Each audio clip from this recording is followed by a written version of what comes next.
안녕하세요. 나타샤의 책 여행입니다. 책 읽기 편안한 시간 보내고 계시죠? 근대 단편 소설의 창시자 모파상의 크리스마스 만찬을 읽어보겠습니다. 오헨리의 크리스마스 선물과는 조금 상반되는 크리스마스 만찬입니다.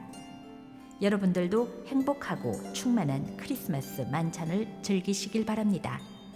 물론 이 책에 나오는 주인공처럼은 말고요.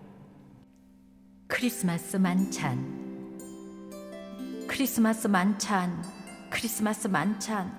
아, 싫어. 난 크리스마스 만찬을 열지 않을 거야.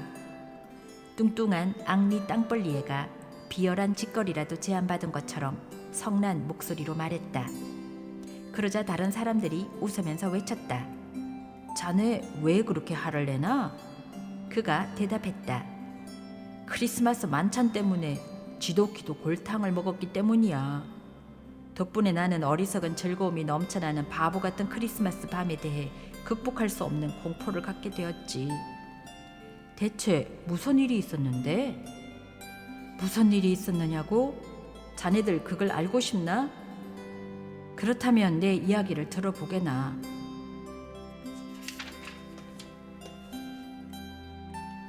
지금으로부터 2년 전 이맘때 날씨가 얼마나 추웠는지 자네들도 기억하겠지. 거리의 가난한 사람들이 얼어 죽을 정도의 추위였다네. 샌 강이 얼어붙었고 보도에서 올라오는 냉기가 신발 밑창을 통해 올라와 발을 얼어붙게 했다네. 마치 세상이 끝날 것만 같았어.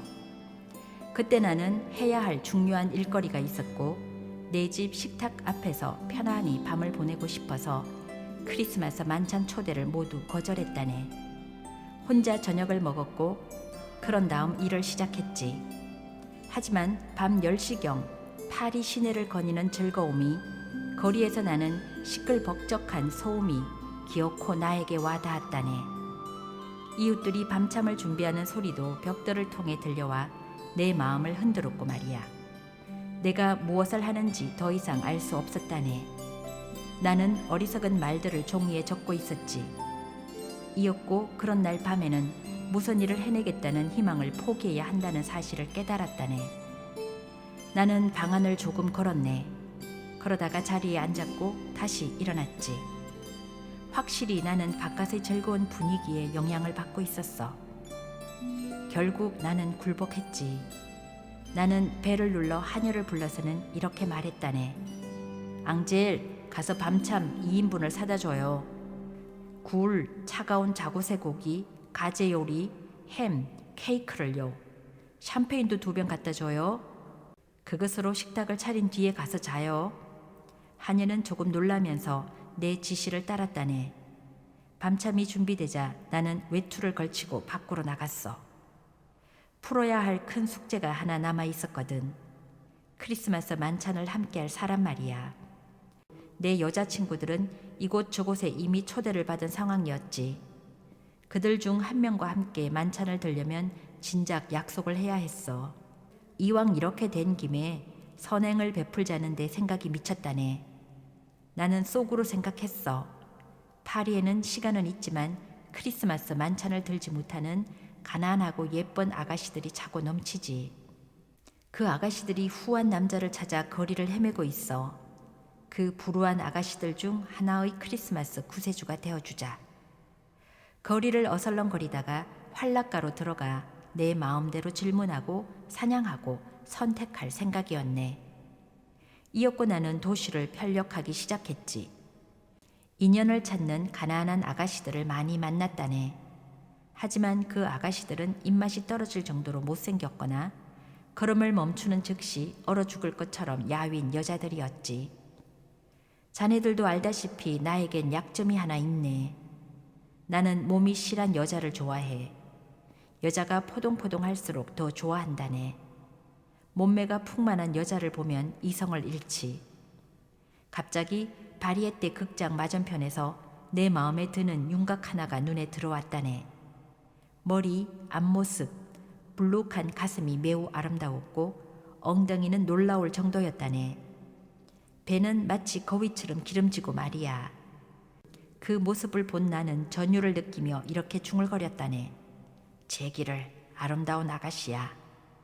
하지만 밝혀내야 할 것이 하나 남아 있었어. 바로 얼굴이지. 하기야 얼굴은 디저트지. 그 외의 것들이 주 요리이고 말이야. 나는 걸음을 재촉해 방황하는 그 여자에게 다가갔지. 그리고 가스등 불빛 아래에서 몸을 획 돌렸다네. 그 여자의 얼굴은 아름다웠네. 매우 젊고 머리카락이 갈색이고 커다란 검은 눈을 갖고 있었지. 나는 크리스마스 만찬을 함께 하자고 제안했고 그녀는 망설이지 않고 그 제안을 받아들였네. 15분 뒤 우리는 내 아파트 안 식탁 앞에 자리를 잡고 앉아 있었지.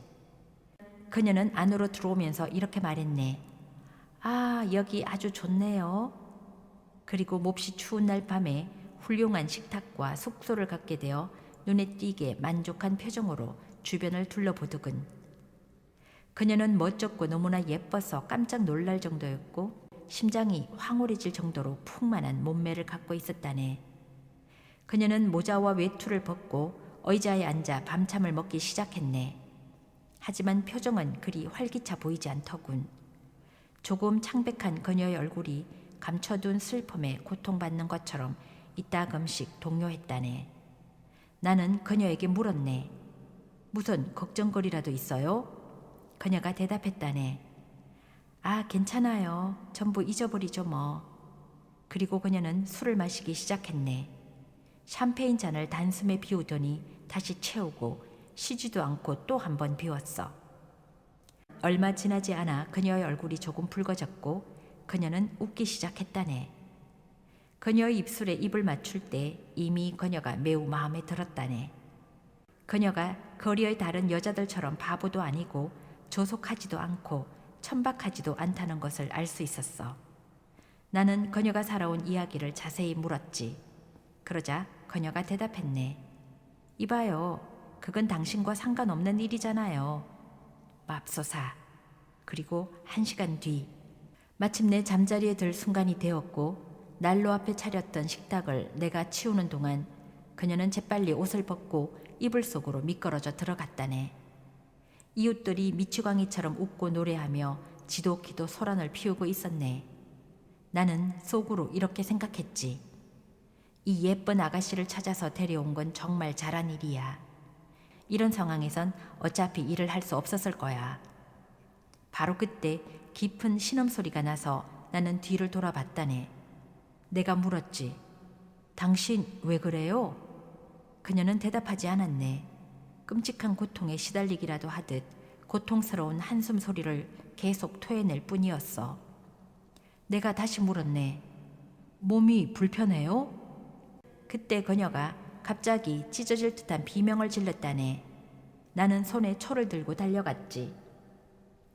그녀는 고통으로 얼굴을 일그러뜨린 채 숨을 헐떡이며 빈사자의 거친 숨결 같고 심장이 멎을 것 같은 희미한 신음을 목구멍 깊숙한 곳에서 뽑아내며 손을 쥐어짜고 있었어. 나는 어쩔 줄 몰라 하며 물었다네. 도대체 무슨 일이요? 나에게 말해봐요. 무슨 일이냐고요? 하지만 그녀는 대답하지 않고 울부짖기 시작했어. 이웃들이 내 집에서 무슨 일이 일어나고 있다는 것을 눈치채고 조용해지더니 귀를 기울였다네. 나는 되풀이에 물었네. 어디가 아픈 거요? 말해봐요. 어디가 아파요? 그러자 그녀가 더듬더듬 대답했네. 배가 아파요. 나는 그녀가 덮고 있는 이불을 단숨에 젖혔다네. 그리고 이불 밑을 보았지. 그녀는 아기를 낳았던 그네 친구들. 나는 깜짝 놀라 분별을 잃었고 벽으로 돌진해 고래고래 소리를 지르며 온 힘을 다해 벽을 주먹으로 쾅쾅 두드렸다네. 도와주세요! 도와주세요! 그러자 문이 열리더니 사람들이 집 안으로 뛰어 들어왔어. 예복 차림의 남자들, 가슴이 파인 드레스를 입은 여자들, 어릿 광대들, 특히 사람들, 곤이 기병들이었지. 나는 그 난데없는 침입에 너무나 어리 빠진 나머지 내가 처한 상황을 설명조차 할 수 없었다네. 그들 역시 뭔가 사고가, 아마도 범죄가 일어났다고 생각해 일단 내 집으로 들어왔지만 되간절 무슨 일인지 파악하지 못하고 있었지. 마침내 내가 말했다네. 이 여자분이 출산을 했습니다. 그러자 모두들 그녀를 살펴본 뒤 자기 의견을 말했다네. 특히 한 프란체스코 수도사가 자기는 이런 일에는 정통하다며 그녀를 돕고 싶어 하더군. 그들은 얼간이처럼 취해 있었다네. 나는 혹시라도 그들이 그녀를 죽게 하지 않을까 걱정이 되었어. 그래서 이웃 거리에 사는 나이든 의사를 불러오려고 모자도 쓰지 않은 채 계단으로 달려갔다네. 의사를 데리고 다시 돌아와 보니 사람들이 집 안에 모두 서 있더군. 계단의 가스등이 켜져 있고 같은 층에 사는 사람들이 모두 내 아파트 안에 들어와 있었네. 하역 인부 4명이 식탁을 차지하고 앉아 내 가재 요리를 먹고 샴페인을 마시고 있었어. 나를 보자 그들 사이에서 요란한 외침 소리가 터져 나왔다네. 우유 배달부 여자가 수건에 쌓인 쪼글쪼글한 주름투성이에 고양이처럼 야옹거리고 낑낑거리는 조그맣고 끔찍한 살덩어리를 내게 보여주더니 이렇게 말했다네. 딸이에요. 의사는 산모를 살펴보고는 밤참을 먹은 뒤 곧바로 출산을 해서 상태가 좋지 않다고 말했다네. 그러고는 적시 간병인과 유모를 보내주겠다고 말한 뒤 돌아갔지. 1시간 뒤 여자 2명이 약품 꾸러미를 들고 도착했네. 나는 안락 의자에 앉아 밤을 보냈다네. 너무나 혼이 나가서 나중의 일은 생각할 수가 없었어. 아침이 되자 의사가 다시 찾아왔다네. 의사는 환자의 상태가 퍽 좋지 않다고 말했어. 그가 나에게 말했다네. 선생의 아내분께서는. 나는 의사의 말을 자르고 분명히 밝혔다네. 이 여자는 내 아내가 아닙니다. 그러자 의사가 다시 말하더군. 선생의 애인께서는. 저에겐 어느 쪽이든 상관없습니다만. 그러고는 그녀에게 필요한 치료와 식이요법, 약들을 열거했다네. 내가 어떻게 해야 했겠나? 그 불행한 여자를 병자 보호소로 보내야 했을까?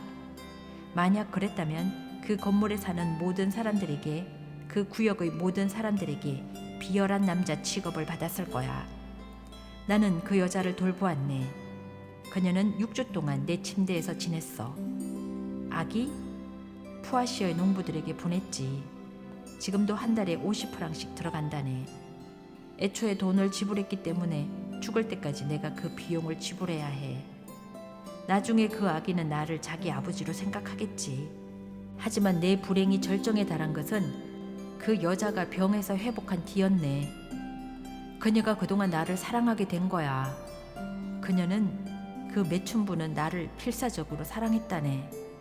그래서 시간이 흐르자 그녀는 도둑 고양이처럼 야위었지. 나는 그 해골 같은 여자를 집 밖으로 쫓아버렸네. 그러자 그 여자는 거리에서 나를 염탐하고 내가 지나가는 것을 보려고 숨어서 기다리고, 내가 외출을 하면 앞을 막아서서는 손에 입을 맞추고 몹시 귀찮게 굴어서 내 화를 돋군다네. 바로 이것이 내가 크리스마스 만찬을 절대 열지 않으려고 하는 이유야.